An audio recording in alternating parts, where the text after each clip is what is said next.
All right, in this exercise, we are going to practice recording a transfer.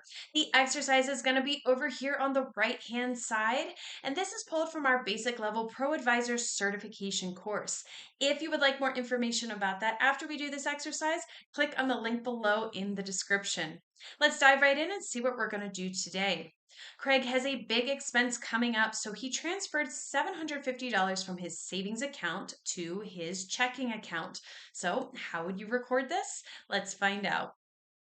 You will need to be in the sample company to do this exercise. If you are not sure how to get into the sample company or get your own free QBOA account, be sure to click on the link below in the description. I have the sample company pulled up here on the left-hand side of my screen. This specifically is the dashboard. So let's get started with the exercise and recording that transfer. We're going to click on the plus new button and then select transfer. That is over here on the left-hand side. Click on that plus new button. And then in the other column, there is transfer. Click on that. Now remember, he transferred the money from his savings to his checking. And so in the transfer funds from field, we're going to select savings. Go ahead and click on that down arrow, and then savings is toward the top. Go ahead and click on that.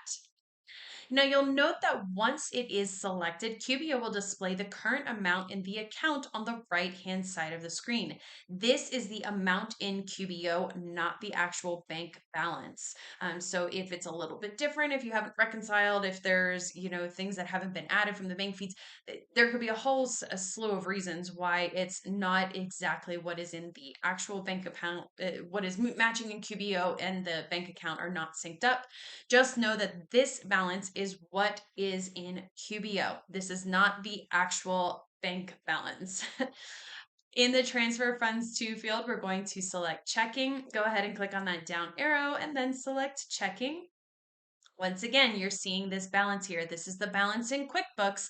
This is not the actual bank balance. Just be very mindful of that as you're doing this in real life with your clients. Now remember, the transfer amount was for $750. So in that amount field, go ahead and type 750. You can leave the date as is for the purposes of this exercise, but you may want to, or not may want to, you need to adjust it in real life to whatever day the transfer was actually made. Now, while not required as part of this exercise, if you may also wish to enter a description in the memo field right here, describing why the transfer was being made. This is completely optional, but it never hurts to have those internal notes as you are working through client books to know exactly what is going on in the transaction that you are creating. So let's just click on the down arrow. Everything looks good. So let's click on the down arrow here next to Save and New and then select Save and Close. Go ahead and click on that. And now that transfer has been recorded. Now, if there is not enough actual money in the account to transfer, you would still be able to record it in QuickBooks, because remember that balance is that we saw on the transfer is the balance that is showing in QuickBooks. This is the process that we just did. This is the process of recording in QBO. It does not actually affect the actual bank balance, but that is how you would record a transfer. Now, if you liked this exercise and you would like to know more about the basic level ProAdvisor certification course, be sure to click on the link below in the description, and I will see you in the next exercise.